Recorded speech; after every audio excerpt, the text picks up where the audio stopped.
Retomando aqui então o nosso estudo da Revista Espírita, seguimos no mês de dezembro de 1859, nós vamos para as conversas familiares de além-túmulo, estudando duas entrevistas, dois artigos que Kardec publica, dos espíritos Dierks Lemaire e Michel François.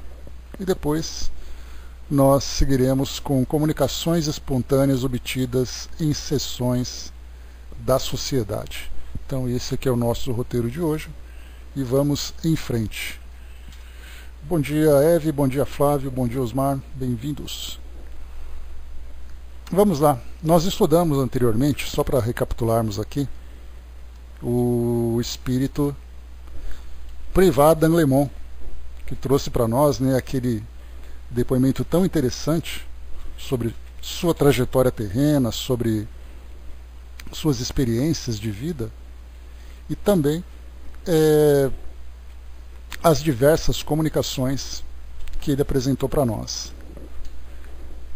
Aqui então nós vamos para o dia 11 de novembro de 1859, Dierks Lemaire. Presente à sessão, o Sr. Van B. de Aya relata o seguinte fato pessoal. A gente lembra que Aya, na Holanda, famoso Tribunal de Aya, então nessa cidade, hoje tão importante, Kardec participava em uma das sessões em suas viagens, e também é importante a gente lembrar que a Federação Espírita Brasileira ela publicou um livro chamado Viagens Espíritas de 1962 e outras viagens, 1862 e outras viagens, em que eles fizeram uma coletânea das diversas viagens que Kardec menciona na Revista Espírita, que ele fez para encontrar com outros grupos espíritas, para ali proferir suas palestras, ter contato com esses grupos de trabalho e tudo mais. Então, fora da França, na França, e também fora dela, nesse caso aqui nós vemos então Kardec na Holanda. Numa reunião espírita a que assistia em Haia, um espírito que dizia chamar-se Dierks Lemaire manifestou-se espontaneamente. Interrogado sobre as particularidades que lhe dizem respeito e sobre o motivo de sua visita a pessoas que não o conhecem e que não o chamaram, assim ele narra a sua história. Eu vivia em 1592 e enforquei-me no local em que vos achais neste momento, isto é, no estábulo que não existia no mesmo lugar onde atualmente fica esta casa. Eis as circunstâncias. Eu tinha um cachorro e minha vizinha criava galinhas. Meu cão estrangulou as galinhas e, para vingar-se, a vizinha o envenenou. Em minha cólera, espanquei e feri aquela mulher. Ela me denunciou à justiça. Fui condenado a 3 anos de prisão e a uma multa de 25 florins. Embora a condenação fosse bastante leve, nem por isso fiquei com menos ódio do advogado X, aqui não identificado, que a tinha provocado e por isso resolvi vingar-me dele. Assim decidido, esperei-o num caminho pouco movimentado que ele fazia todas as tardes para ir a Ludwinen, perto de Haia. Estrangulei-o e o pendurei numa árvore. Para fazer crer num suicídio, pus em seu bolso um papel previamente preparado, como se por ele escrito, no qual dizia que ninguém deveria ser acusado de sua morte, posto que ele mesmo atentara contra a própria vida. Desde esse momento o remorso me perseguiu, e como disse, enforquei-me 3 meses depois, no lugar onde estais. Impelido por uma força a que não posso resistir, venho confessar meu crime, na esperança de que talvez isso possa trazer algum alívio às angústias que venho suportado desde então. Então esse aqui é o relato. Kardec agora vai fazer um comentário, E é mesmo, viu, Dudu? Umas histórias assim bem interessantes, algumas até assombradoras, O que nós observamos aqui primeiro, né? Que os fatos que nós vamos acompanhando aqui, eles fazem um paralelo com muitos outros que nós estudamos, né? Por exemplo, muitas vezes um espírito que é assassinado, ele persegue aquele que foi o seu assassino, dependendo das suas condições morais, do seu grau de compreensão, dos valores que ele possui, né? Então aqui, tomado por um grande remorso. Então a gente pode aqui especular, aqui não passa de uma especulação, que esse remorso veio porque ele realmente sentiu a culpa por ter provocado, né, por ter cometido aquele crime, e principalmente por um motivo a princípio banal, né, porque briga entre animais, os donos se envolveram e de repente desencadeou esses diversos eventos, né, culminando nessa tragédia tão grande.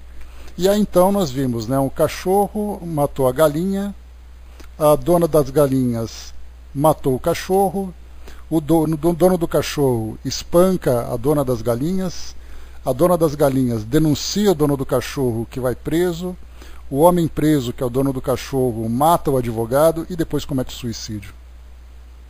Seria cômico se não fosse trágico, e realmente é muito trágico, porque crimes dessa natureza eles acabam acompanhando o espírito durante várias existências. E aqui então nós vimos esse relato.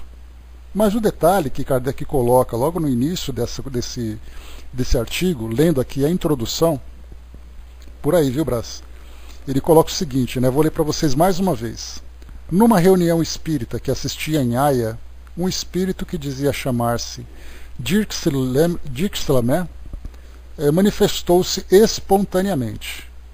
Interrogado sobre as particularidades que lhe dizem respeito e sobre o motivo de sua visita a pessoas que não o conhecem e que não o chamaram, assim ele narra a sua história. Então, característica de uma manifestação espontânea, o espírito vai em um local com quem ele não tem qualquer afinidade e ele narra uma história com tantos detalhes. Então esse é o ponto inicial. Essa reunião de Kardec, que Kardec comenta, foi em 1859, e esse espírito conta a história que ele viveu em 1592, finalzinho do século XVI, e nós estamos aqui em meados do século XIX. Então podemos ter ali século XVI, quase XVII para século XIX, são 2 séculos e meio. Então, 2 séculos e meio depois, o espírito vem relatar uma história que ele vivenciou. Kardec aqui então comenta esse relato. Este relato, feito com detalhes tão minuciosos, causou admiração na Assembleia. Foram tomadas informações e, pelas pesquisas feitas no cartório, verificou-se com efeito que em 1592 um advogado chamado X se havia enforcado no caminho de Loudunin. Tendo sido evocado na sessão da Sociedade, no dia 11 de novembro de 1859, o espírito Dirkselamé manifestou-se por atos de violência, quebrando o lápis. Sua escrita era irregular, graúda, quase ilegível, e o médium experimentou extrema dificuldade em traçar os caracteres. Interessante que essa descrição que Kardec apresenta da manifestação desse espírito se assemelha muito com a história de um danado que nós estudamos em 1858, que lá no livro Céu e Inferno diz ali o assassino de Caustolio-Darry, que ele se manifestou da mesma forma, com violência, quebrando o lápis, não conseguia escrever a palavra Deus, se eu não me engano. É Deus ou Jesus, uma das duas palavras, ele não conseguia escrever, e depois de algumas sessões de evocação, ele então no final começou a mostrar já um equilíbrio. Mas aqui nesse caso nós vimos um espírito também com essa mesma característica. Vamos ver aqui então, durante essa entrevista que Kardec fará com esse espírito, por que ele traz essa personalidade tão agressiva, o que o motivou a se apresentar nessa reunião. Feita a evocação, eis-me aqui. Para quê? Reconheceis aqui uma pessoa com a qual vos comunicastes ultimamente? Já dei provas suficientes de minha lucidez e de minha boa vontade, Isso deveria bastar. Então Kardec faz aqui uma primeira pergunta para ver ali se o espírito reconhece, né, alguém da reunião, se ele se lembra da reunião, e a resposta dele aqui é para mostrar que ele está lúcido. Ou seja, né, não precisa ficar me testando porque eu estou aqui consciente do que está acontecendo. Com que objetivo vos comunicastes espontaneamente na casa do Sr. Van B? Não sei. Fui enviado até lá. Por mim mesmo não sentia muita vontade de narrar o que me vi obrigado a dizer. Quem vos obrigou a fazê-lo? A força que nos conduz. Nada mais sei a respeito. Fui arrastado, malgrado meu, e forçado a obedecer aos espíritos que tinham o direito de se fazerem obedecidos. Então, primeiro aqui, Kardec depois faz uma pergunta com uma outra intenção, mas aqui nós vemos então que essa resposta ela abre para nós um leque muito grande de reflexões a respeito da presença dos espíritos junto aos desencarnados, mas vivendo de uma forma, vivendo em dimensões diferentes. Então é o caso, por exemplo, de nós vermos nos relatos de André Luiz, quando eles estão próximos a espíritos inferiores, ou espíritos ainda, né, nessa condição inferior, provocando ainda distúrbios, provocando desordens e tudo mais, e esses espíritos vibrando numa faixa vibratória mais elevada, não são percebidos por esses espíritos ainda nesse estado de ignorância. Mas eles são induzidos, eles são influenciados a tomarem atitudes, a terem lembranças, fazendo reviver ideias de situações que eles já tinham experimentado. Então vemos ali essa diferença entre você estar vivendo num plano, como acontece conosco, né, estando aqui encarnados, influenciados pelos espíritos. No plano espiritual nós temos espíritos influenciados por outros em dimensões mais elevadas. Então é essa força que o conduz.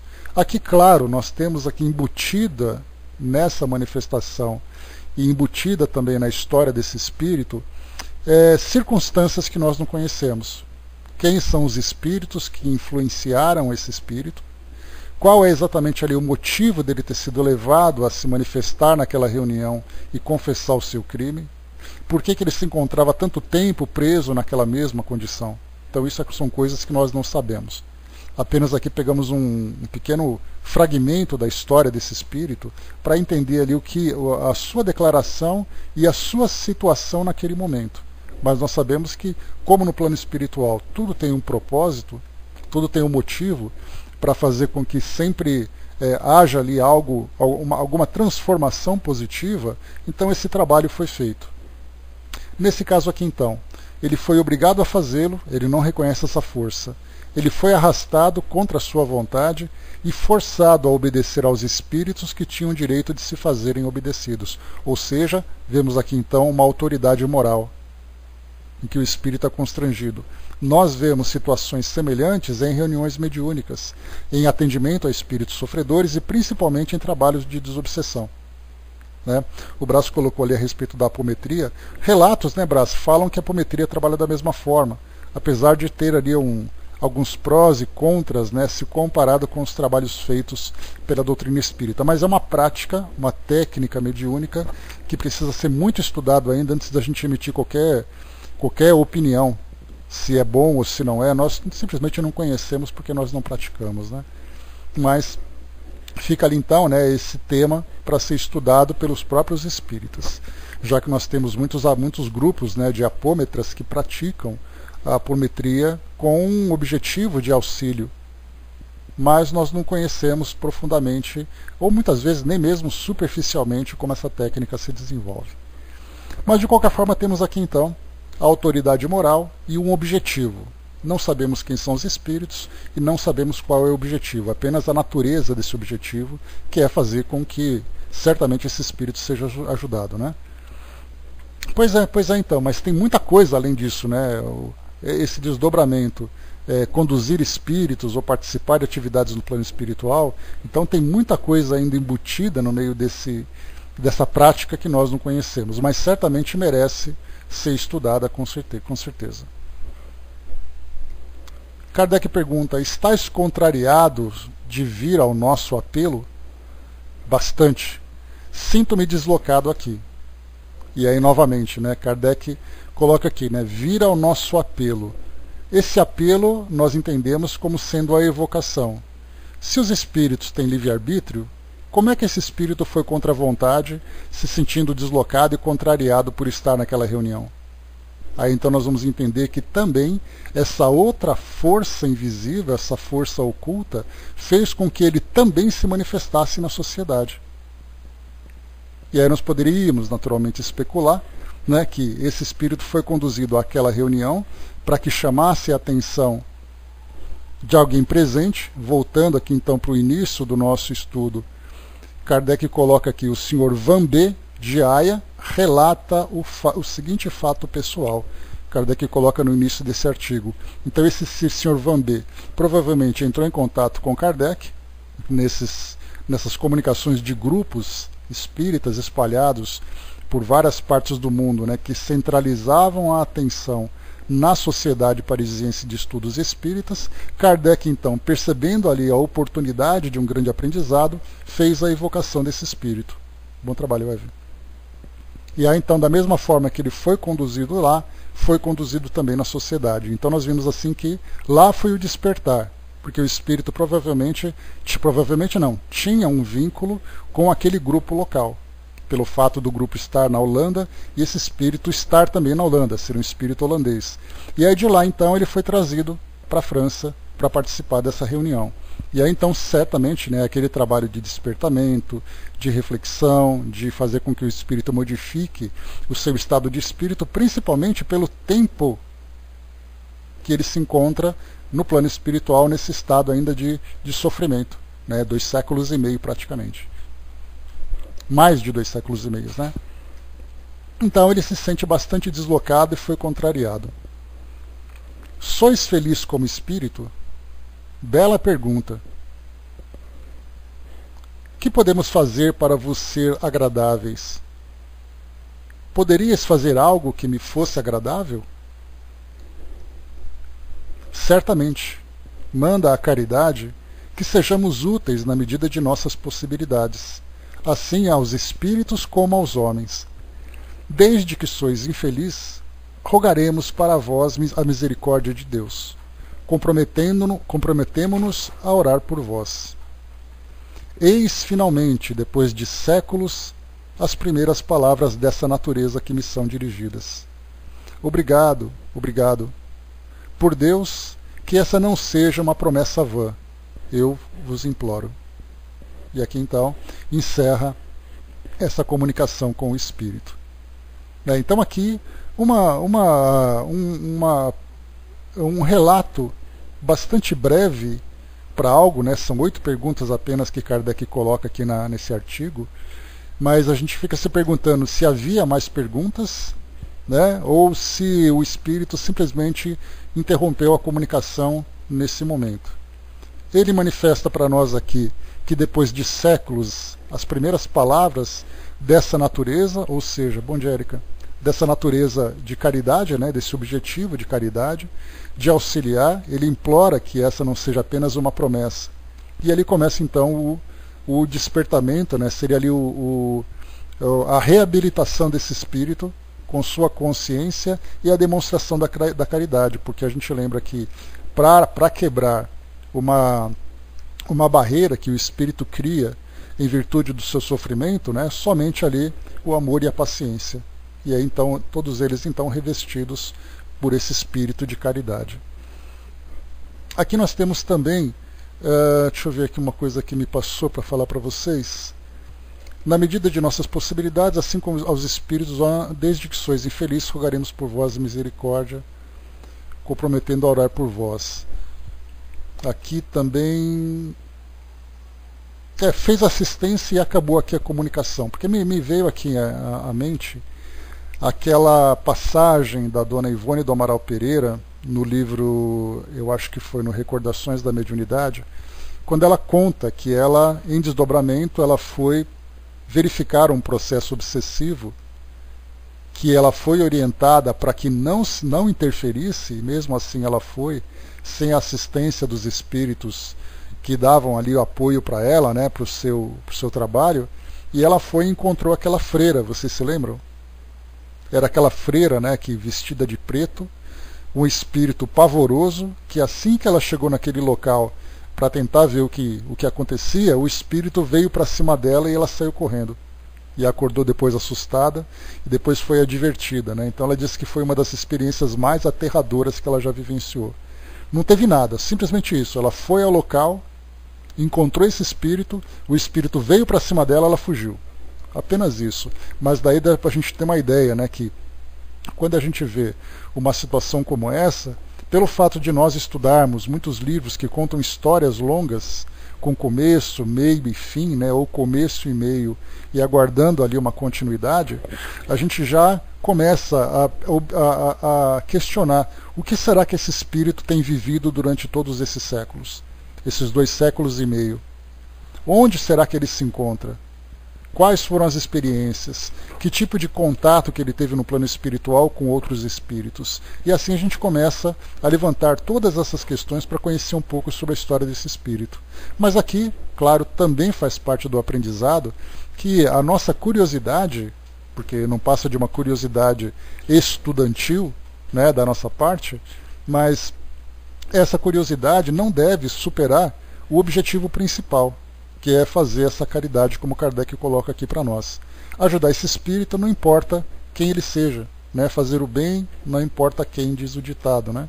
Então, esse aqui é o resumo que nós trazemos então dessa história tão longa e certamente tão profunda e dolorosa que envolveu esse espírito e outros espíritos também. Não sabemos se por acaso o advogado se tornou um obsessor durante o início daquela sua jornada, não sabemos quais foram os dramas que ele viveu como um suicida, porque estudando Memórias de um Suicida, vendo ali Camilo Cândido Botelho, né, que ele deu um tiro no ouvido, esse aqui ele cometeu, ele se enforcou. Dona Ivone, ela se afogou, ela se jogou naquele córrego, né, a gente lembra, naquele rio, naquele córrego, e aí então aquele drama, né, de viver aquela asfixia e tudo mais, esse espírito vivendo algo parecido. Assim como nós já estudamos também suicidas, né, que tomam veneno e sentem ali por dentro as vísceras sendo corroídas de uma forma interminável, até que ele consiga se desprender, né, dessas vibrações que são irradiadas do corpo físico, e assim vai. Tantos e tantos outros, né? Mas aqui nós temos então assassinato, suicídio, um drama de um espírito por mais de 2 séculos, e finalmente aqui vem o início da assistência que ele vai receber. Então, bem complicada essa história que está por aqui, né? André colocou, né, às vezes fico matutando e imaginando quantas vezes já passei por isso, né? Às vezes nunca, às vezes a gente pensa demais, né, André? Tomara que sejam poucas vezes ou nenhuma de preferência. Próximo artigo, vamos lá. Michel François. Também no dia 11 de novembro de 1859, na Sociedade.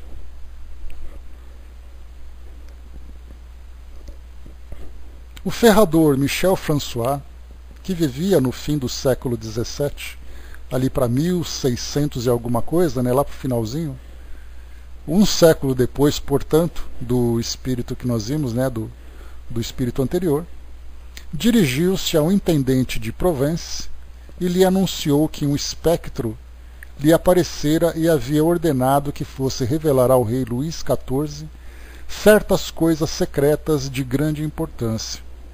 Fizeram-no partir para a corte em abril de 1697. Garantem alguns que ele falou com o rei, outros que o rei se recusou a vê-lo. O que é certo, acrescenta-se, é que em lugar de o enviarem à prisão, obteve dinheiro para a viagem e isenção de talha e de outros impostos reais. Então, aqui temos esse espírito, então, esse Michel François, que revelou ao rei Luís XIV certas coisas secretas de grande importância. Então, não se sabe se ele foi atendido pelo rei ou não, mas o que se sabe é que ele ganhou uma grana, foi isento de impostos e fez ali a sua viagem em vez de ser preso. Evocação. Eis-me aqui. Como soubestes que desejávamos falar convosco? Por que fazeis essa pergunta? Não sabeis que estáis cercados de espíritos que advertem aqueles com os quais desejais falar? Ou seja, o espírito aqui já deu uma resposta muito lúcida. Kardec, claro, essa pergunta que ele faz, das tantas e tantas evocações que nós vemos Kardec fazendo, ele perguntou muito mais para saber qual era a resposta do espírito, de que modo que ele se sentiu atraído para essa reunião. Isso porque, na entrevista anterior, nós vimos ali que o espírito disse que uma força o conduziu. Kardec fez a evocação e ele disse que uma força o conduziu. Aqui ele perguntou, como é que você soube que nós queríamos falar com você? Aí ele coloca, sabeis que está cercado de espíritos que advertem aqueles com os quais desejais falar. Então, no momento em que uma evocação é realizada para uma reunião, nós lembramos que ela até pode ser súbita, Você pensa na hora e faz a evocação, mas muitas vezes no planejamento de um trabalho, principalmente de trabalhos que Kardec fazia, existe toda aquela conversação, eles se organizam para fazer a evocação, elaboram umas perguntas e tudo mais. Enquanto esse planejamento vai acontecendo, no plano espiritual as ideias já estão ali sendo dispersas, ou sendo emitidas. E aí então os espíritos que participam do trabalho, dentro da possibilidade, dentro do propósito daquela reunião, vão então ali até dos devidos espíritos, fazem um convite, ou mesmo ali fazem a convocação desse espírito para que ele possa participar. Exatamente, Braz. Então, esses dirigentes espirituais desses grupos, dessas instituições, têm ali uma rede de comunicação para fazer com que o trabalho flua, desde que tenha um objetivo construtivo. Então, num trabalho de desobsessão, por exemplo, quando aparece ali um encarnado que relata essa obsessão, o espírito pode estar próximo ou não, mas com o objetivo do trabalho de assistência, aquele espírito acaba sendo trazido. Quando é feito ali o pedido para atendimento a um espírito sofredor, também esse espírito é conduzido àquela instituição. Então dá para a gente imaginar toda a logística que existe no plano espiritual, mostrando que as coisas não acontecem miraculosamente e tampouco de uma forma tão sobrenatural. Pelo contrário, existe ali uma grande organização, uma equipe por trás de toda essa a realização desse objetivo, desse planejamento que foi então traçado. Então essa pergunta que Kardec faz foi muito mais para saber como o espírito entende aquela pergunta, já que Kardec sabe como as coisas funcionam, visto as tantas entrevistas anteriores que ele já fez, mas o espírito aqui deu uma resposta absolutamente clara e lúcida a respeito dessa situação. Onde estáveis quando vos chamamos? No espaço, já que ainda estou errante. Essa resposta também é provocativa, porque quando se fala no espaço, o que exatamente nós entendemos como espaço? Por que o espírito, por exemplo, não disse onde ele morava, onde ele vivia? Já que aqui é final do século XVII, nós estamos no século XIX, temos ali 1,5 séculos. No anterior nós tínhamos 2,5 séculos, esse aqui 1,5 séculos. A outra era 1592, esse aqui é 1592, esse aqui é 1697. Então, 1,5 séculos, onde esse espírito estava? No espaço, na condição de um espírito errante. Então, nesse espaço a gente entende por tudo aquilo que é passado para nós, no relato dos espíritos, então existe um local, existem atividades, então o espírito tem permissão para ir, permissão para voltar, atividades que ele realiza, não é simplesmente no espaço, que é uma expressão tão vaga, imaginando que o espírito se encontra no espaço flutuando sem fazer absolutamente nada. Então existe algo nesse espaço que não é relatado para nós. E a pergunta que nós fazemos, né, será que Kardec, será que esse espírito não teve permissão para trazer esse relato? Nós tivemos ali um ou outro espírito que trouxe ali um relato muito vago, que ele fala onde eu moro, né, na cidade onde eu vivo, alguma coisa assim. O próprio Voltaire, que nós estudamos, né, Confissões de Voltaire, ele fala que ele teve como punição fazer uma viagem sobre as cidades dos espíritos. Então ele usa essa expressão. Então aqui no caso, no espaço. Ele poderia ter dito onde ele vive ou não teve permissão para isso. Não sabemos. Estais surpreso de vos achar em meio a pessoas vivas? De forma alguma. Encontro-me muitas vezes. Então, de novo, né, quando a gente fala sobre essa posição ou essa condição desse espírito, né, dá a impressão de que ele ainda se encontra em perturbação, que ele se encontra ainda inconsciente da sua realidade. E, na verdade, o que ele mostra para nós aqui, né, é uma lucidez bastante clara, uma lucidez plena da sua condição, das atividades que ele realiza, dos deslocamentos que ele faz com os objetivos, né, de instrução, de trabalho, de aprendizagem, seja lá o que for. Diz para nós aqui então de novo, na questão número 5. Lembrai-vos de vossa existência quando, em 1697, sob o reinado de Luís XIV, éreis ferrador? Aqui a gente lembra que Luís XIV era chamado, né, de o grande rei, ou então do rei Sol, né, o Palácio de Versalhes, aquela coisa toda, né? Então, se ele se lembra dessa existência, e a resposta, muito confusamente. Então, nesse caso, o espírito, quando ele se encontra já adaptado à sua nova realidade, aquele passado acaba ficando cada vez mais distante, principalmente se não foi um passado tão produtivo.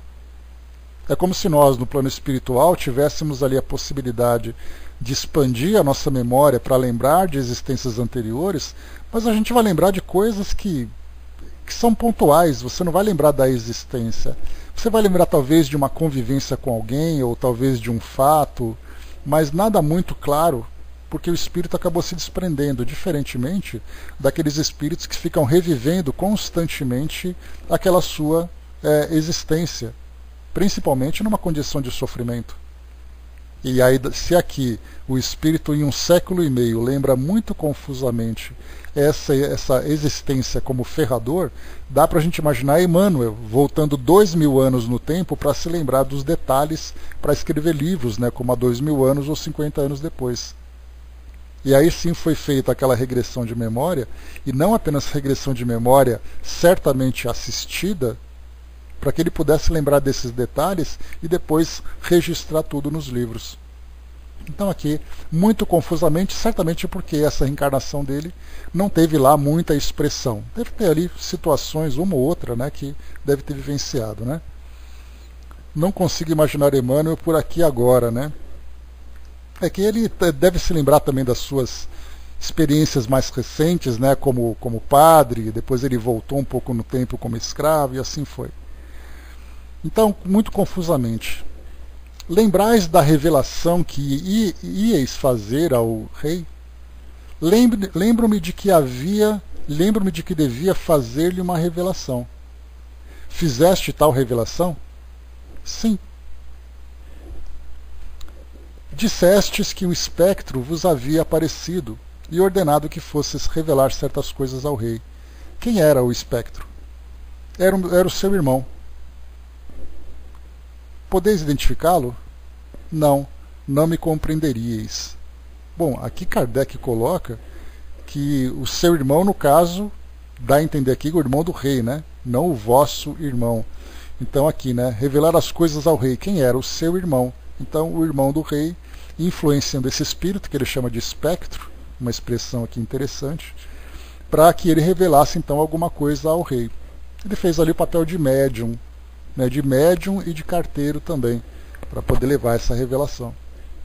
E como ele recebeu ali um dinheiro, né, para poder fazer a viagem, ele não foi preso nem nada, então provavelmente ali a gente imagina que o rei gostou dessa revelação. Poderíeis identificá-lo? Não, não me compreenderíeis. Era um homem designado pela alcunha de Máscara de Ferro? Sim. Agora que longe nos encontramos daquele tempo, poderíeis dizer-nos qual o objetivo daquela revelação? Era exatamente informá-lo de sua morte. Morte de quem? De seu irmão? Mas evidentemente. Que impressão causou ao rei essa revelação? Um misto de tristeza e satisfação. Aliás, isso foi provado pela maneira por que me tratou, né? Acabou recebendo ali um presente do rei. Como ele vos tratou? Com bondade e afabilidade. Esse Máscara de Ferro que nós vemos aqui, tem um filme sobre ele, né? Inclusive, numa das versões, Leonardo DiCaprio era ali o ator que usava essa máscara de ferro, né? Claro que todo um romance e tudo mais, né? Dudu lembrou aqui que Máscara de Ferro era o obsessor do Divaldo. Eu acho que ele fala sobre isso, Dudu, no filme, né? No filme do Divaldo, o filme. Se eu não me engano, ele comenta sobre isso. Não me lembro precisamente, mas ele fala, né? Então tá aí essa expressão, né? Dizem que um fato semelhante aconteceu com Luís XVIII. Sabeis se isso é verdade? Creio ter havido alguma coisa parecida, mas não estou bem informado. Por que aquele espírito vos escolheu para tal missão? Logo vós, um homem obscuro, em vez de escolher um personagem da corte que mais facilmente se acercasse do rei. Fui encontrado em seu caminho, dotado da faculdade que ele queria encontrar e que era necessária. E também porque um personagem da corte não seria aceito como revelador. Pensariam que tivesse sido informado por outros meios. Aí a gente lembra aqui que Joana d'Arc viveu alguma coisa parecida, né? Porque ela, aquela camponesa que acabou recebendo aquela revelação, foi até o rei para levar a revelação, não foi levada a sério, né? E depois ali aconteceu toda aquela tragédia da guerra, né? Entre França e Inglaterra. Ela foi acusada de herege, foi depois queimada e tudo mais, né? Então, aqui também é alguma coisa assim. Então, no caso dela, ela deveria ter ali a sua missão, claro, né? Mas no caso dele, era um espírito que, pela oportunidade que surgiu de ser o médium e possibilitar esse espírito levar essa revelação ao rei, então acabou sendo ali utilizado. Eve colocou no livro Semeador de Estrelas, conta sobre o Homem de Ferro. O Elcio lembrou aqui, né? Máscara de Ferro, né? Surgiu quando tinha 8 anos, né? Era um espírito obsessor, um inimigo do passado, que dizia odiá-lo e que desejava matá-lo, né? Foi aquele personagem que acompanhou Divaldo durante todo o filme? Foi esse? Eu não me lembro se era exatamente esse. Era aquele espírito que no final, depois, o Divaldo estava acolhendo a filha dele no orfanato, uma coisa assim? Ih, acabei dando spoiler para quem não viu, né? Foi esse, né? Tá certo. Então, tá aí então essa conexão, né, entre os dois, né? Mas aí fica confuso para nós ligar essa passagem de Kardec com o outro, né? Então, vamos lá. Pois é, né? Eu acabei falando, né? O Dudu lembrou aqui que Marcos Veras, né, é o ator do filme, então é esse mesmo. O Brás perguntou missão e resgate, né, no caso de Joana d'Arc. Certamente que sim, né, Brás? Não ia colocar uma jovem naquela condição assim do nada, né? Então certamente tinha ali resgates e missões importantes, né? Tanto que ela foi ali uma das grandes responsáveis, né, por conduzir o exército francês contra os ingleses. Seguindo aqui, vamos lá. Adorou Máscara de Ferro, né? Tá certo, André. Sessão da tarde, não foi? Provavelmente. Para finalizar aqui, a última pergunta. Tá certo. Qual era o objetivo dessa revelação, desde que o rei estaria necessariamente informado da morte do irmão, mesmo antes de sabê-la por vosso intermédio? era para fazê-lo refletir sobre a vida futura e sobre a sorte a que se expunha e que de fato se expôs. Seu fim foi maculado por ações com as quais julgava garantir um futuro que aquela revelação poderia tornar melhor. Aí conta aqui um pouco da história, né? A gente teria aqui um pouco da história da França, um pouco da história do rei Luís XIV, né? Então, só para a gente lembrar aqui, deixa eu pegar rapidamente uma sinopse dele, para a gente poder contextualizar um pouquinho aqui, né? Rapidamente. Então, tá aqui, ó.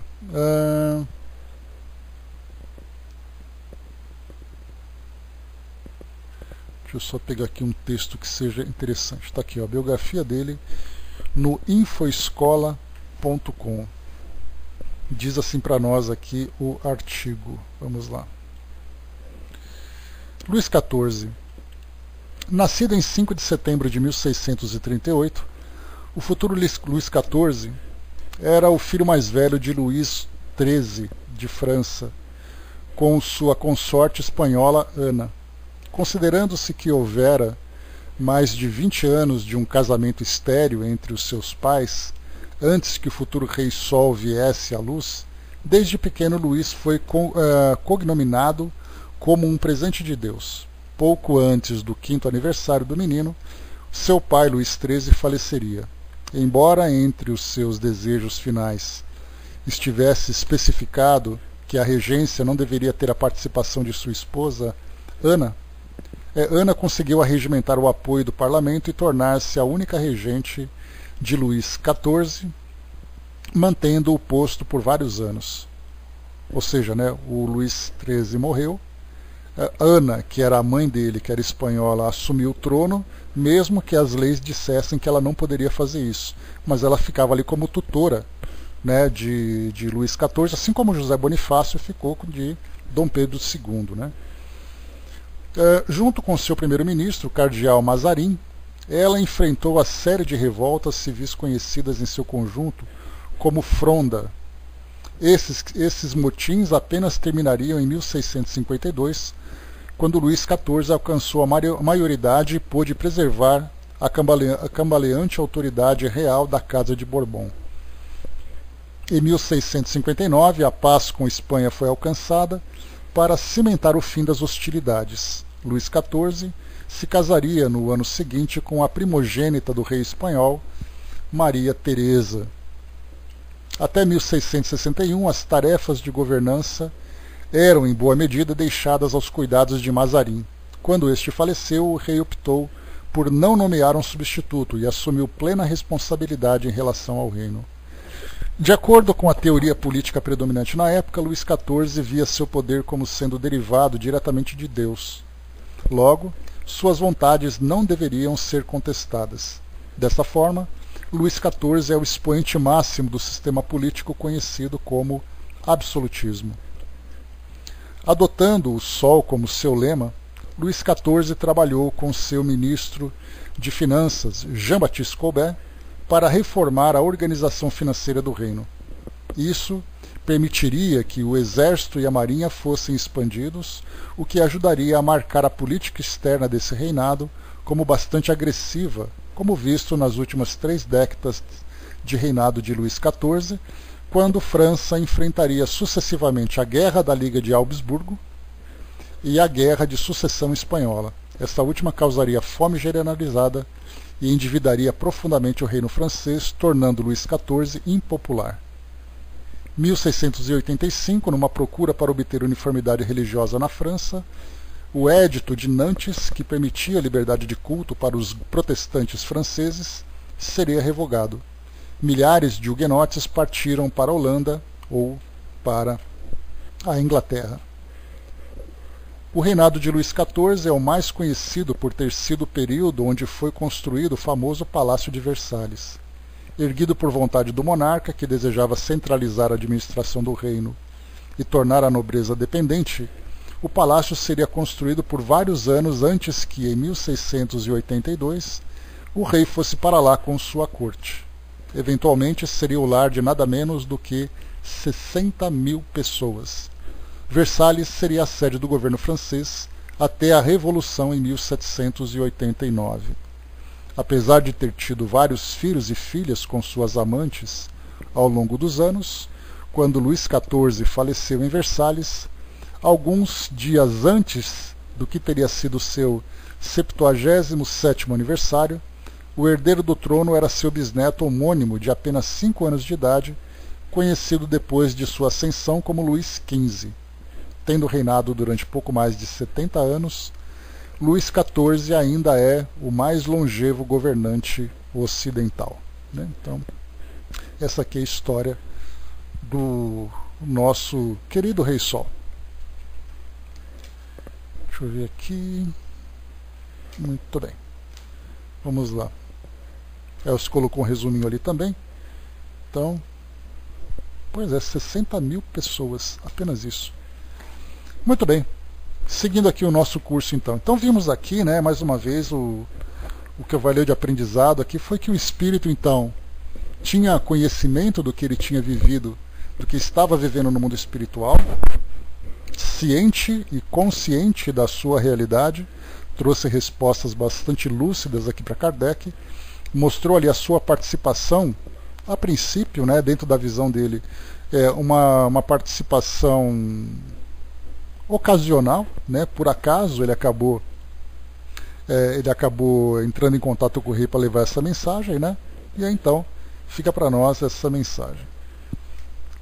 Próxima sessão.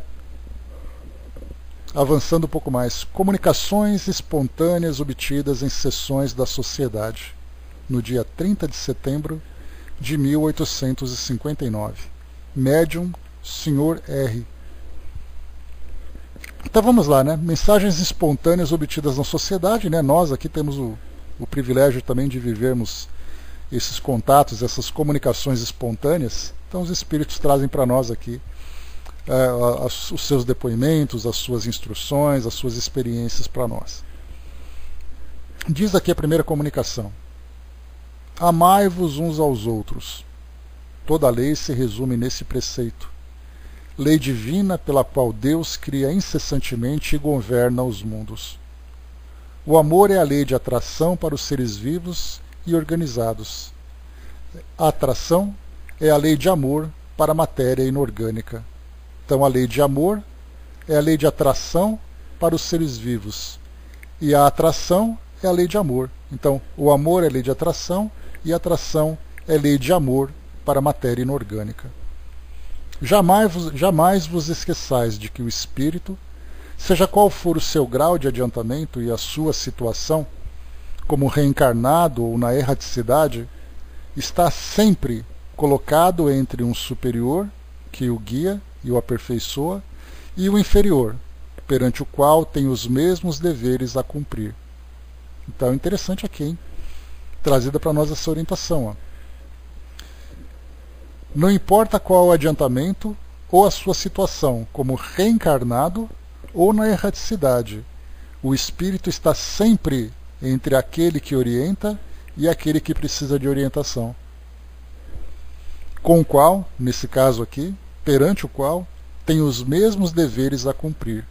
Então ninguém aqui está isento dessa responsabilidade. Muitas vezes nós vemos então, no caso de um espírito que reencarna com a missão da paternidade ou da maternidade, com esse grande compromisso de orientar esses espíritos que chegam, ainda que seja ali uma dependência temporária que o espírito tem, né, no processo de desenvolvimento psicológico, biológico, intelectual. Então ele precisa dessa orientação e dessa sustentação. E continua a mensagem: sede, pois, caridosos, não somente dessa caridade que vos leva a tirar do bolso o óbolo que dás friamente àquele que ousa pedir, mas ide ao encontro das misérias ocultas. Aí nós já falamos também essa semana até sobre isso, né? Que muitas vezes a caridade moral ela é muito mais valiosa do que a caridade material. A caridade material sacia a necessidade daquele momento. A caridade moral sustenta as pessoas muitas vezes durante toda a sua existência. Sede indulgentes para com os defeitos dos vossos semelhantes. em lugar de desprezar a ignorância e o vício, instruí-os e moralizai-os. Sede mansos e benevolentes para com tudo que vos seja inferior. Sede o mesmo perante os seres mais ínfimos da criação, e tereis obedecido à lei de Deus. E quando a gente fala sobre os seres mais ínfimos da criação, nós temos estudado no livro Evolução em Dois Mundos, todos os reinos, os seres mais inferiores, o respeito que nós temos que ter por esses reinos, E isso significa que nós estaremos então obedecendo essa lei de Deus para a sustentação e o equilíbrio do mundo que nós vivemos. A assinatura é de Vicente de Paulo, e aí então vale para nós um comentário de Kardec, A mensagem certamente traz para nós aqui motivos de reflexões evangélicas importantes, Mas a gente vai mais para a parte técnica, para conhecer um pouquinho do que Kardec apresenta para nós sobre essa mensagem. Ele diz assim: geralmente os espíritos considerados pelos homens como santos não se prevalecem dessa qualidade. Assim, São Vicente de Paulo assina simplesmente Vicente de Paulo. São Luís assina Luís. Aqueles que, ao contrário, usurpam nomes e qualidades que lhes não pertencem, de ordinário exibem falsos títulos, sem dúvida pensando em pôr-se mais facilmente. Entretanto, essa máscara não pode enganar a quem quer que se dê ao trabalho de lhes estudar a linguagem. A dos espíritos verdadeiramente superiores tem uma marca que não nos permite enganar, essa marca da sabedoria, da autoridade moral. Então, aqui Kardec coloca então, e é muito interessante que nós vemos muitos espíritas, eu já vi alguns debates sobre isso, que eles não usam São Luís, eles chamam o espírito de Luís, mesmo que Kardec mencione, ou no Evangelho segundo o Espiritismo, por exemplo, onde geralmente nós encontramos ali as instruções dos espíritos, ele assina como São Luís. Então os espíritas se recusam a chamar o espírito de santo, como se fosse aquela aversão às práticas católicas, por exemplo. Então, porque ele não é santo, porque ele é Luís mesmo. E aí a gente vê um pouquinho de orgulho, um pouquinho de arrogância por parte desses irmãos, porque para o espírito tanto faz. E o título que ele recebe nada mais é do que o reconhecimento da sua personalidade quando ele esteve, então, encarnado.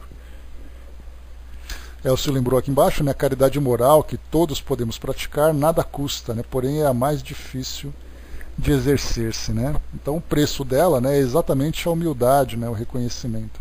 E esse preço acaba sendo muito alto, Elcio? Dependendo da resistência que nós apresentamos. 18 de novembro de 1859. Lembrando que nós estamos aqui na sessão que apresenta para nós comunicações espontâneas obtidas nas sessões da sociedade.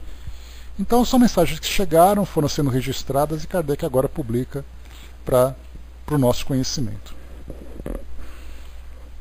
O médium também, o Sr. R. A união faz a força. Sede unidos e sereis fortes. O Espiritismo germinou. Lançou raízes profundas. Vai estender sobre a terra seus ramos benfazejos. É preciso que vos torneis invulneráveis aos dardos envenenados da calúnia e da triste falange dos ignorantes, dos egoístas e dos hipócritas. Para chegar a isso, que uma indulgência e uma benevolência recíprocas presidam as vossas relações. Que vossos defeitos passem despercebidos e que somente vossas qualidades sejam notadas. Que o facho da santa amizade reúna, esclareça e aqueça os vossos corações de tal maneira que possais resistir aos ataques impotentes do mal, como o rochedo inabalável ante a vaga furiosa. Assina também aqui Vicente de Paulo. E aqui também eu lembro de uma passagem, se eu não me engano, de São Luís, que diz para nós que o Espiritismo será aquilo que os espíritas fizerem dele. Então mostra que essa união, essa benevolência, essa fraternidade entre os espíritas vai fazer exatamente com que a doutrina se sustente. Mas muitas vezes nós vemos embates entre os próprios espíritas a respeito de questões que consideram doutrinárias ou então de posições importantes, de vaidades, né? Então a gente acaba minando internamente a própria doutrina em virtude do nosso comportamento. Então, recomendação aqui de São Vicente: benevolência e indulgência recíprocas, que elas presidam às nossas relações. Próximo artigo, 23 de setembro de 1859, médium também o Sr. R. Até o presente não encarastes a guerra senão do ponto de vista material. Guerras intestinas, guerras de povos contra povos, nela não vistes mais que conquistas, escravidão, sangue, morte e ruínas. É tempo de considerá-la do ponto de vista moralizador e progressivo. A guerra semeia em sua passagem a morte e as ideias. As ideias germinam e crescem. O espírito vem fazê-las frutificar depois de se haver retemperado na vida espírita.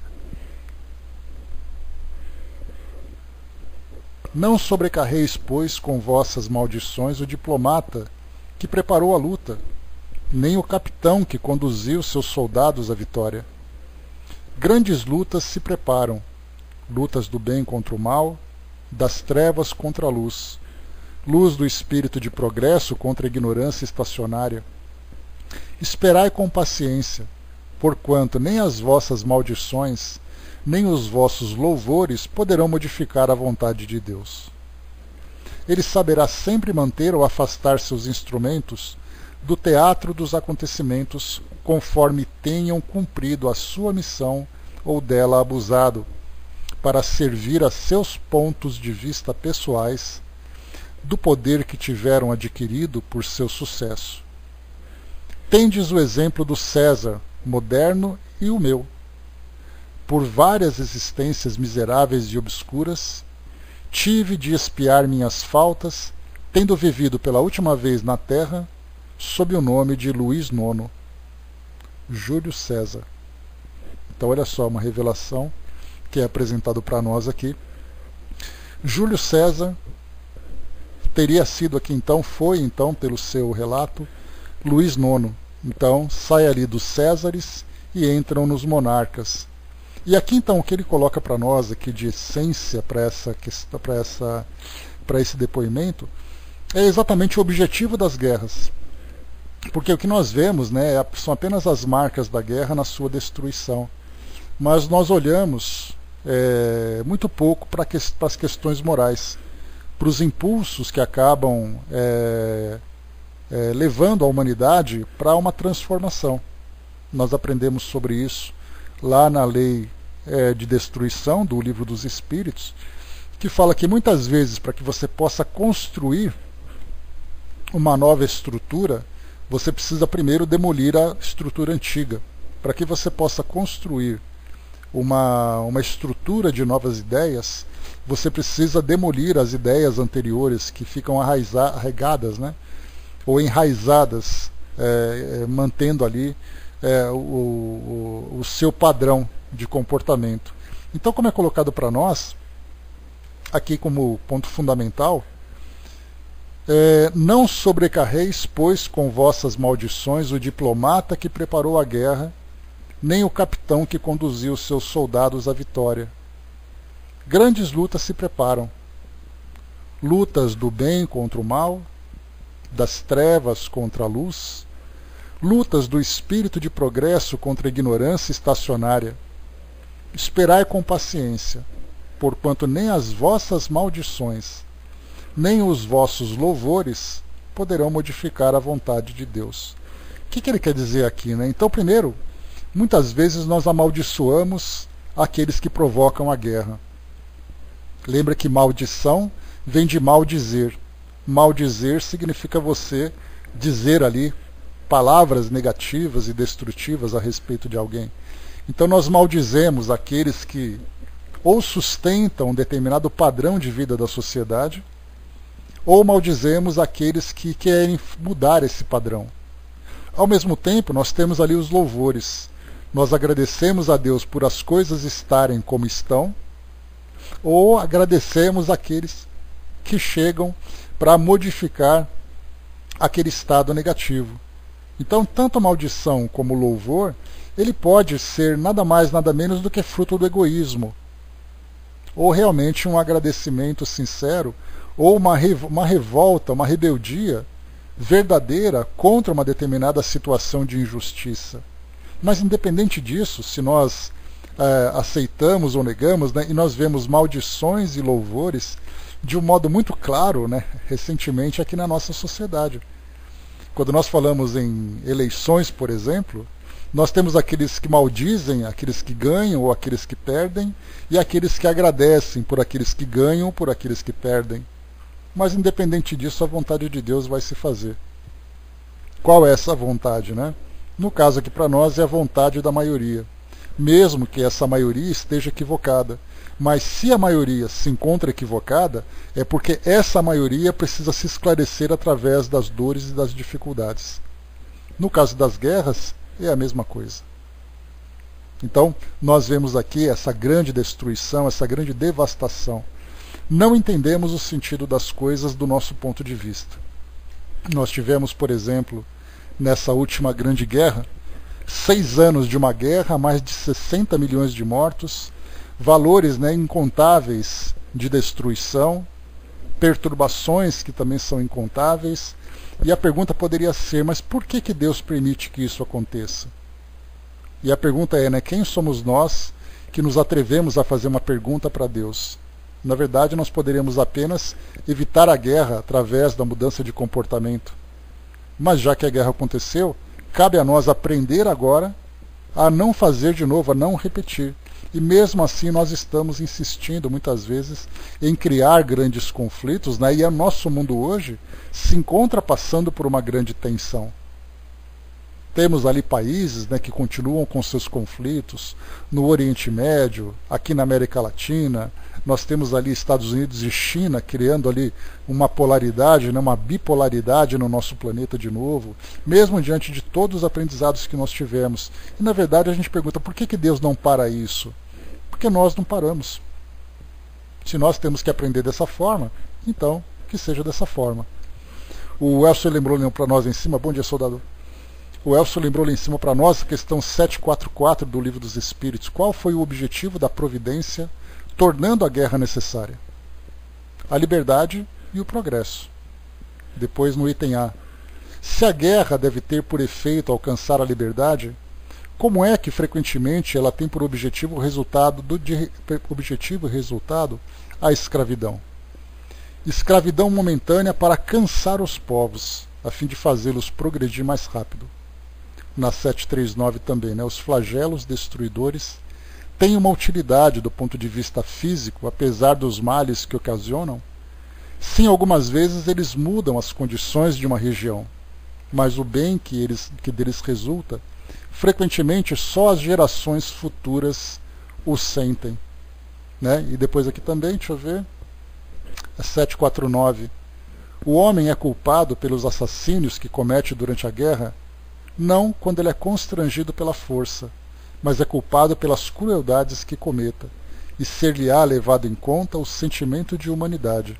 Então, todas essas questões vão sendo colocadas para nós. E na 743, a guerra desaparecerá algum dia da face da terra? Sim, quando os homens compreenderem a justiça e praticarem a lei de Deus. Então todos os povos serão irmãos. Então é interessante que a gente vê uns questionamentos que são apresentados hoje de pessoas que dizem exatamente isso, né? Por que Deus permite que isso aconteça? Por que Deus não impede que as guerras aconteçam? Porque se a guerra é a vontade dos homens que mostra o seu primitivismo, se Deus, supondo, né, que nós tivéssemos essa pretensão, se Deus interferisse impedindo que os homens não fizessem a guerra, nós continuaríamos sustentando o mesmo egoísmo que nós tínhamos antes. Por isso, muitas vezes, a guerra certamente é para nós ali uma oportunidade de grandes aprendizados e de resgates e tudo mais, mas mais do que isso, é uma oportunidade de grandes reflexões e mudanças de atitude.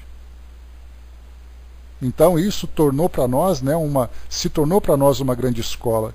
E se não tirasse essa guerra, nós permaneceríamos muito mais tempo nessa resistência de mudança de conduta. Ficaremos assim porque é cômodo, cada um com seu egoísmo, cada um com seus próprios interesses, se isolando e afastando os demais povos.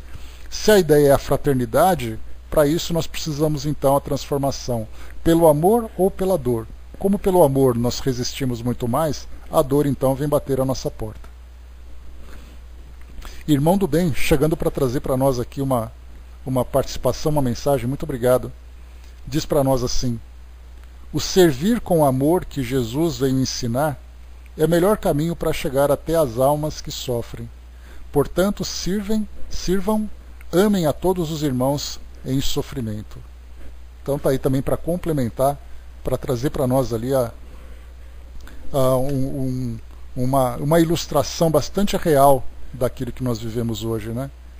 Então, enquanto nós não olharmos esse sofrimento, enquanto nós não percebermos essa desigualdade e percebemos ali tantas crueldades que nós ainda praticamos, né, somente através dessa grande chacoalhada nós vamos aprender. Hoje nós temos ali tragédias acontecendo, né, tragédias naturais, como acontece, por exemplo, com tempestades, com furacões, com vulcões. Nós vemos ali também tragédias que acontecem provocadas pelo homem. Então nós temos ali deslizamentos, barreiras que se rompem, nós temos explosões que acontecem, como aconteceu lá com os nossos irmãos libaneses, né? Então tudo isso traz grandes dores, mas a gente só vê o momento, e para nós é difícil tentar entender o sentido de tudo isso, mas sabendo que Deus permite e faz tudo com um propósito, o que nós fazemos então é confiar. Porque hoje, se uma sociedade muitas vezes fica estagnada, sem evoluir, há a necessidade de uma grande transformação.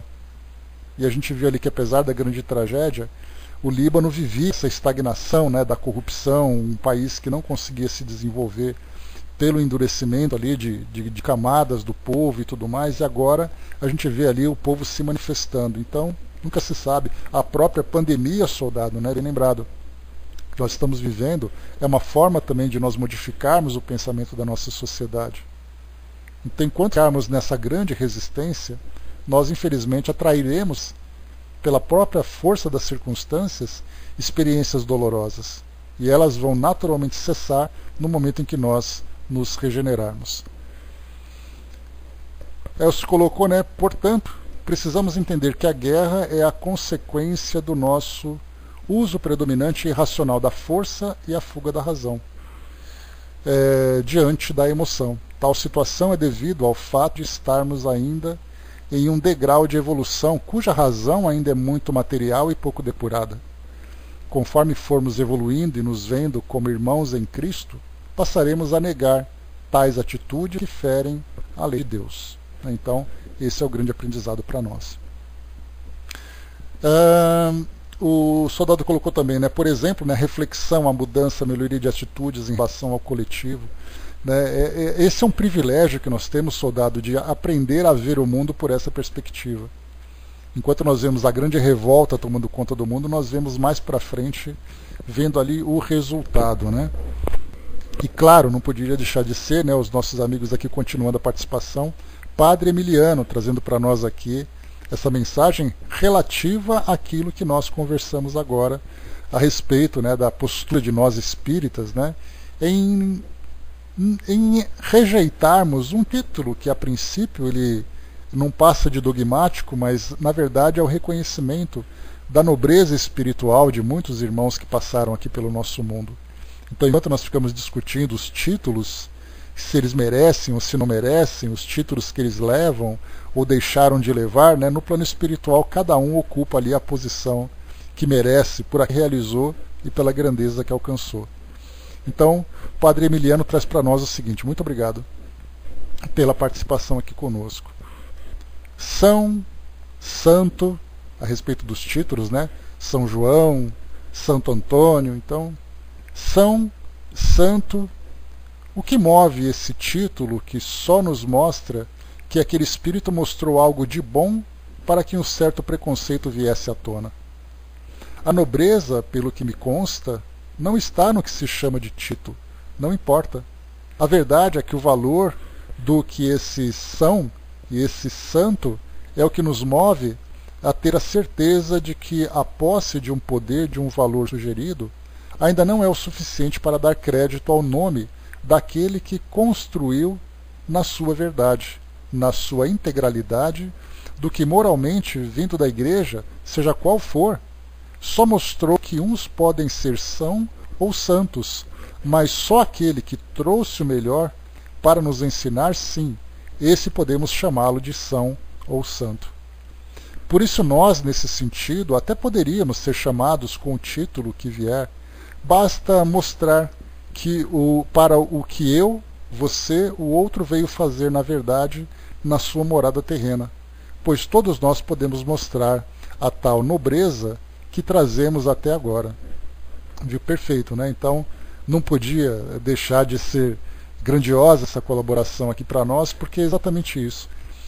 Nós tivemos, né, muitos homens que equivocadamente se destacaram dentro da igreja, por exemplo, e foram beatificados, foram canonizados e recebem esse título, mas que acabaram no plano espiritual se deparando com a própria consciência, com a realidade que estão vivendo.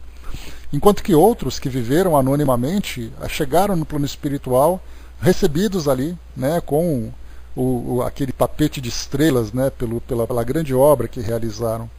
Então nós, do meio espírita, por exemplo, nós colocamos, né, o nosso próprio Chico Xavier, que trabalhou com tanta nobreza na missão que lhe cabia, e poderíamos chamar de São Francisco, né, por que não? Então São Francisco Xavier, já existe outro, mas por que não para o nosso Chico, se nós lembrarmos que esse título representa exatamente essa grandeza espiritual. Então grandes homens, grandes mulheres, grandes espíritos viveram entre nós, mostrando esse exemplo. E nós estudamos sobre isso, inclusive, essa semana, quando falávamos, né, dos espíritos que reencarnam entre nós, estudando o livro dos espíritos, daqueles indivíduos que vieram para ajudar a humanidade nessa transformação. Você não impõe a nobreza, mas você exemplifica, e esses espíritos vieram fazer esse papel. Gran finale, Elcio, com certeza. Então, meus amigos, finalizando aqui o nosso estudo de hoje. Esse é um tema muito interessante de nós estudarmos, né, porque nós realmente, soldado, nós nos preocupamos muito com títulos, com posições sociais, com diplomas, né, com nomes que se recebem, né, e nós deixamos de valorizar o espírito. Mas nós estamos aprendendo, né? André Luiz tem trazido para nós com bastante frequência no plano espiritual quantos espíritos de uma envergadura bastante expressiva, mostrando exatamente suas condutas, mostrando ali a grandeza do trabalho que realizam, né? O Dudu colocou, né, mas aí viria mais comentários sobre Chico, né, sobre o erro do preconceito que ainda temos, com certeza, Dudu, né? Então, assim, em vez de nós nos prendermos à essência, como Kardec lembra, né, colocar em vez de nos preocuparmos com o fundo, nos preocupamos com a superfície, né? Então, infelizmente, essa é a vida que nós temos, né? Então, que o Chico seja o Chico, né, mas levando ali a nobreza que ele sempre teve. É isso, meus amigos, encerrando por aqui o nosso encontro de hoje, estudando aqui todos esses temas tão importantes, tão valiosos para nós. E André perguntou lá em cima, né, se o Júlio César, sim, o Júlio César, aquele da Cleópatra, né, que trouxe para nós aqui na sua reencarnação, Luís IX, né, colocando para nós aqui esse grande valor também aqui, né, da sua história. Aí teremos outros aqui, né, a parábola do menino e o riacho, que é uma outra mensagem que vem para nós também, mensagem que foi assinada por Basílio, depois os 3 cegos, uma outra parábola, e assim vai, né? Várias outras mensagens que nós vamos estudar depois no nosso próximo encontro. Né? Deixa eu só um instantinho, pessoal. Rapidamente, só quero fazer uma consulta para tirar aqui uma dúvida a respeito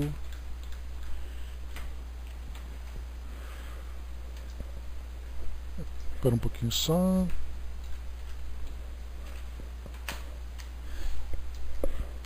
Um instantinho. Tá aqui, ó, só para a gente confirmar que era exatamente isso. Júlio César foi Luís IX. Luís IX foi São Luís, né? Aqui nós estamos no Portal do Espírito, trazendo para nós aqui expoentes da codificação, que diz assim. Rapidamente aqui, pessoal. O bem reinará na terra quando entre os espíritos que a vêm habitar, os bons predominarem, porque então farão que aí reinem o amor e a justiça, fonte do bem e da caridade. Assim inicia a resposta à última questão de O Livro dos Espíritos, que, à semelhança de várias outras, são atribuídas ao Espírito São Luís. Em O Evangelho segundo o Espiritismo, ele responde a questões que se encontram no capítulo 4º, capítulo 5º, capítulo 10º, capítulo 13, capítulo 16. Assim derrama sua sabedoria em vários itens do Livro dos Médiuns, lecionando conceitos acerca do laboratório do mundo invisível, das manifestações físicas espontâneas. Luís foi canonizado pela Igreja Católica no ano de 1297, pelo Papa Bonifácio VIII. Adquiriu renome como soberano imparcial. Filho de Branca de Castela, foi coroado rei de França, em Reims, em novembro de 1226, com apenas 12 anos de idade.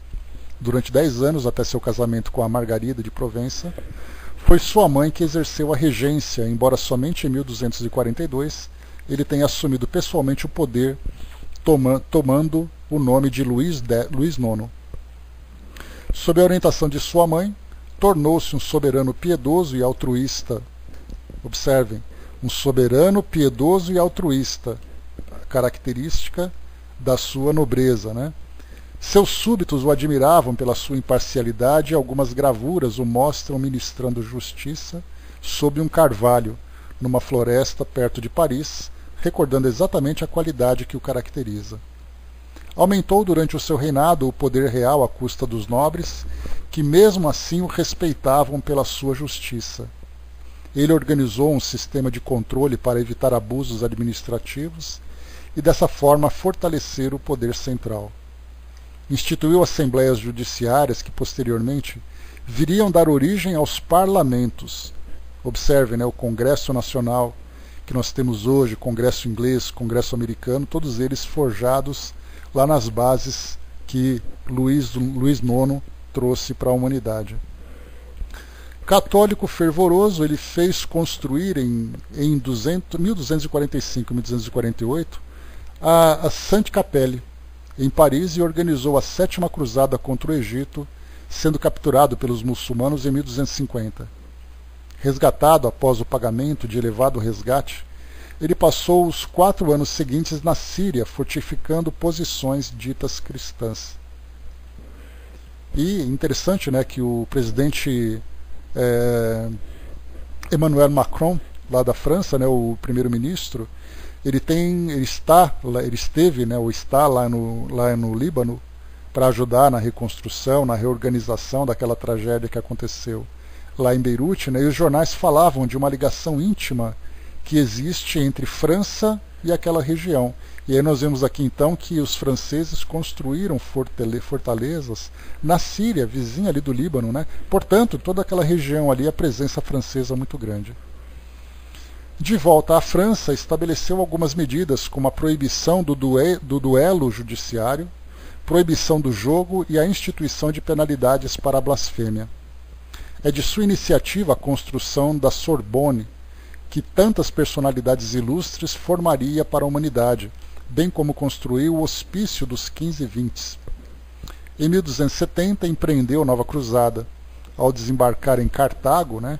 Cartago fica ali na Líbia, embaixo ali, atravessando o Mediterrâneo, perto da bota da Itália, tem Cartago ali, né? Tem uma história, né, de Espartacos, escravos e tudo mais, né? Ali de Roma, né? Muito antes, claro, dos franceses. Então, em 1270, empreendeu nova cruzada. Ao desembarcar em Cartago, seu exército e ele próprio são vitimados pela peste. Chamado de o Bom Rei Luís, referência que lhe faz, inclusive, o espírito perturbador da Rua de Noyers, no Livro dos Médiuns, item 95, foi considerado um soberano ideal, admirado mesmo por seus inimigos pela sua integridade. Nada menos que 5 mensagens se permitiu inserir o codificador no capítulo 21 de O Livro dos Médiuns, de autoria de Luís IX. Ele assinala São Luís e exorta os espíritas nos seguintes termos: quanto mais modestos fordes, tanto mais conseguireis tornar-vos apreciados. Nenhum móvel pessoal vos faça agir, e encontrareis nas vossas consciências uma força de atração que só o bem proporciona. Por ordem de Deus, os espíritos trabalham pelo progresso de todos, sem exceção. Fazei o mesmo, vós outros espíritas. Então está aqui, né? E a gente complementa então esse artigo aqui do espírito.org.br. Não fala, mas nós temos aqui então essa comunicação da Revista Espírita, assinada então por Luís IX, quando ele coloca aqui no final, né? Por várias existências miseráveis e obscuras tive que expiar minhas faltas, tendo vivido pela última vez na Terra sob o nome de Luís IX, Júlio César. Então, depois de Júlio César, várias existências miseráveis e obscuras, ou seja, completamente anônimo na sociedade onde ele vivia, numa condição de miséria também, para poder expiar ali as suas faltas. Mas depois, então, em 1270, desencarna, e desde 1270 até o século XIX, em 1900, portanto 700 anos, esse espírito esteve no plano espiritual, atuando então como o Bom Rei Luís. Né? Então mostra para nós que, enquanto outros espíritos passam 2 séculos de sofrimento, nós vemos um espírito aqui 7 séculos promovendo o bem e tutelando, né, a todas as equipes que trabalham aqui para a divulgação, para a base, né, para a formação da base e a divulgação da nossa doutrina. Está aí para nós então uma belíssima revelação que chega até nós, né?